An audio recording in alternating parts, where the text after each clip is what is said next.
Hi, ഇന്നൊരു അടിപൊളി റെസിപ്പിയാണ്. ഇപ്പോൾ കഫേയിൽ നിന്നൊക്കെ കിട്ടുന്ന മാംഗോ ക്രീപ്പ് റോളില്ലേ, അതൊന്ന് അതേപോലെ ഉണ്ടാക്കി നോക്കാം. അതിനായി ഒരു പഴുത്ത നാരില്ലാത്ത മാങ്ങ ചെറിയ കഷ്ണങ്ങളാക്കി നുറുക്കി വെക്കണം. പിന്നെ ഒരു ദോശമാവ് ഉണ്ടാക്കണം. അതിനായി മിക്സിയിലേക്ക് 2 മുട്ട, 2 ടീസ്പൂണ് പഞ്ചസാര, മധുരത്തിന് ആവശ്യമായിട്ട് ഇതിൽ മധുരം കുറച്ച് മതി. 1 കപ്പ് പാല്, 1 കപ്പ് മൈദ. മധുരം അധികം വേണമെങ്കിൽ 2-3 ടീസ്പൂണ് പഞ്ചസാര ചേർക്കുക. പിന്നെ കളറിന് വേണ്ടി ഞാനിവിടെ മാംഗോ എസൻസാണ് ചേർത്തിട്ടുള്ളത്.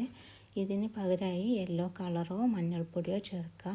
മാംഗോ എസൻസ് ആകുമ്പോൾ അതിൻ്റെ ഫ്ലേവറും കൂടി ഉണ്ടാവും. ഒരു നുള്ളു ഉപ്പും ചേർത്ത് മിക്സിയിൽ അടിച്ചെടുക്കുക. അതിന് ശേഷം അരിപ്പയിലൂടെ ഒരു പാത്രത്തിലേക്ക് അരിച്ചെടുക്കുന്നതാണ് നല്ലത്. എന്നാൽ കട്ടകളൊന്നും ഇല്ലാതെ കിട്ടും.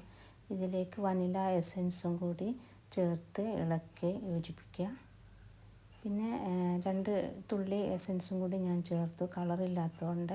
എന്നിട്ട് അത് ആവശ്യത്തിന് ദോശൻ്റെ പരുവത്തിലേക്ക് കുറച്ചും കൂടി വെള്ളം ചേർത്ത് മിക്സ് ചെയ്തെടുക്കുക.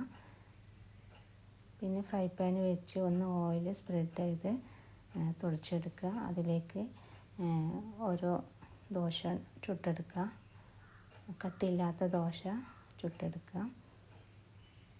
അരികളൊക്കെ വിട്ട് വരുമ്പോൾ എടുക്കണം. കട്ടി കൂടാൻ പാടില്ല. എല്ലാം ചുട്ടെടുത്തതിന് ശേഷം വിപ്പിംഗ് ക്രീം ഉണ്ടാക്കുക. അത് ഞാൻ ഉണ്ടാക്കി കാണിക്കുന്നില്ല. വിപ്പിംഗ് ക്രീം നല്ല സ്റ്റിഫായി ഉണ്ടാക്കണം. എന്നിട്ട് 2 ദോശ തിരിച്ചിട്ട് അതിലേക്ക് ക്രീം വെക്കണം.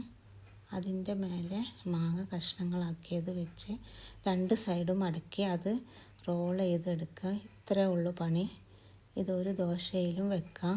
അതും ക്രീം വെച്ച് മാംഗോ കഷ്ണങ്ങളും വെച്ച് റോൾ ചെയ്തെടുക്കുക. അപ്പോൾ ഈസി അല്ലേ. ഒരു ദോശയിലും ക്രീം വെച്ച് മാംഗോ കഷ്ണങ്ങളും വെച്ച് റോൾ ചെയ്തെടുക്കുക. നല്ല ടേസ്റ്റുമാണ്. 2 മണിക്കൂർ ഫ്രിഡ്ജിൽ വെച്ച് തണുപ്പിച്ച് കഴിച്ചാൽ അടിപൊളിയാണ്. അപ്പോൾ കഫേയിൽ അതേപോലെ തന്നെ ഉണ്ട്. എല്ലാവരും ഉണ്ടാക്കി നോക്കുക. എല്ലാവർക്കും ഇഷ്ടമാവും.